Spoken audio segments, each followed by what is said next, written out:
Welcome back to our series of interviews with William Engdahl, political economist and author of A Century of War, Anglo-American Politics and the New World Order. William joins us from Frankfurt, Germany. We're discussing the global economic crisis.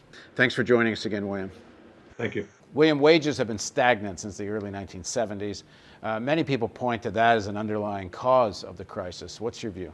I think that gets at a symptom and not at a real fundamental in terms of the cause of the crisis. The crisis is, if you go back to August 1971, when Nixon decoupled the dollar from gold. Now, gold is not a cure-all. Gold is simply a precious metal. It's a physical entity. Everybody knows what it looks like. But when that happened, the United States went to what's called in banking terms a fiat money system, but the dollar was backed initially by oil. There was a 400% increase in the price of oil that I documented the background of in my Century of War book a few years ago. And that allowed the US dollar to ride for a while and avoid the inevitable. But increasingly, they depended more and more on the US dollar being backed by the American military power projection in the world, F-16s and Abrams tanks instead of gold.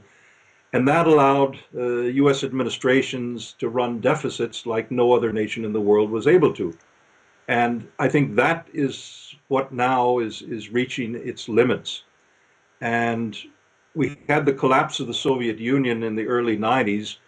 What that allowed is United States corporations, banks, and so forth to come into formerly off-limits areas of Eastern Europe, Russia, and Ukraine, and whatnot, and just loot those economies blind with favorable terms of trade, buying up assets left and right, making enormous profits. But that really had ended around 97, 98 when Putin came in and said, wait a minute, enough's enough. We have to rebuild Russia here while there's anything left. And now the growth of China over the last 10 or 12 years, that has reached a point where the Chinese are saying, wait a minute, we're not going to make China into a satellite of the United States banking system. We have our own national interest to maintain, and we're going to stand up for that.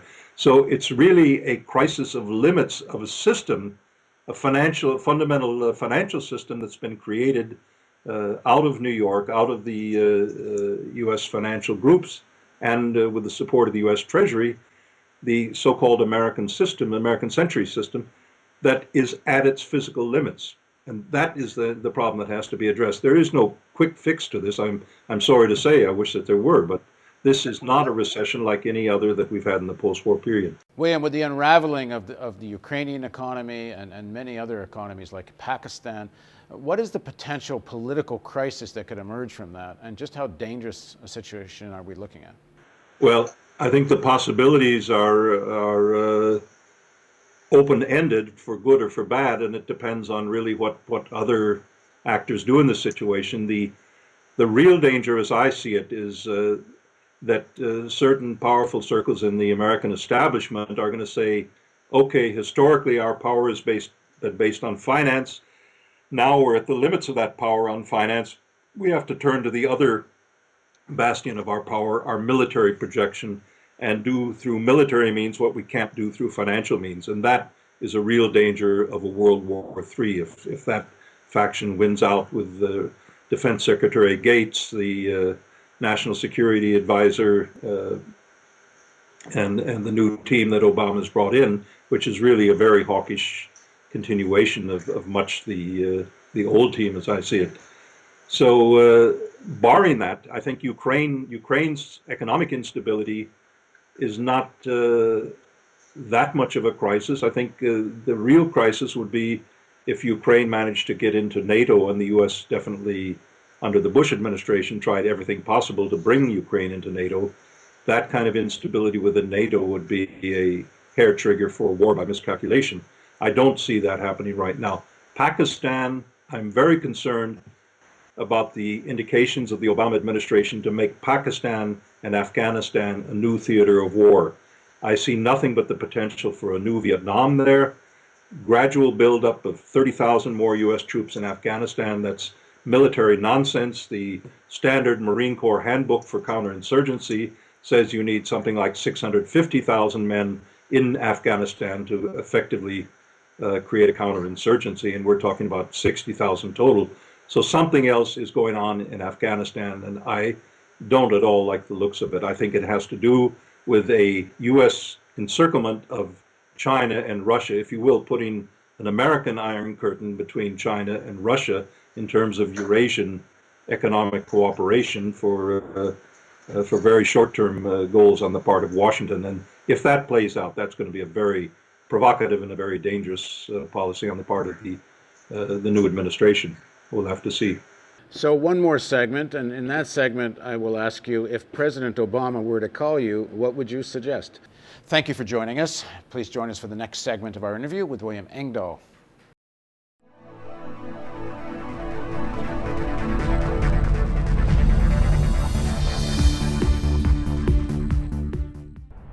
Donate today and receive a new documentary film available to members of the Real News Network. The History of the National Security State with legendary author Gore Vidal. Bonus features of the DVD include an in-depth response to Vidal from ex-CIA analyst Ray McGovern, who served under 7 U.S. presidents, an exclusive interview with Colin Powell's former Chief of Staff Larry Wilkerson, and an insightful interview with oil policy analyst Antonia Juhas. The news magazine of the screen. Living glimpses of history in the making. Hollywood and Washington is a symbiotic relationship. They both deal with illusions. Reality doesn't often play much of a part. I think I saw through the myth of the Cold War almost from the beginning. I was a Washington political kid from a political family. Roosevelt first had radio because he had this great speaking voice and everyone liked to hear. Truman proceeded to break every arrangement that Roosevelt had set up for a peaceful coexistence. And Truman thought that it would be a good idea. Why not just stay armed all the time?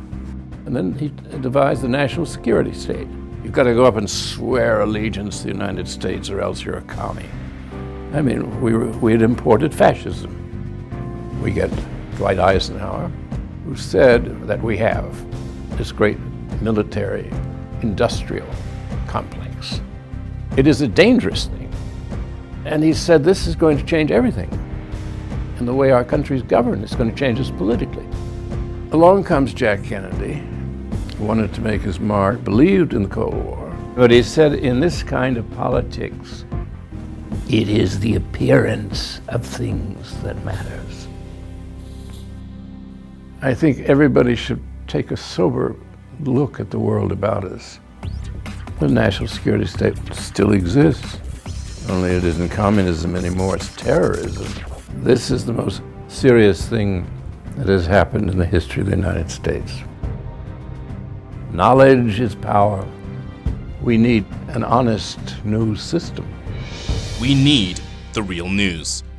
This is the sort of thing we can build right now without anyone else's permission from the government or from the business community. It's the power's in our hands. If we're not going to sleepwalk into more wars, we think we need to start with a television news network that won't bow to pressure and has the courage to seek facts. And that means independent economics. And that's why we need you.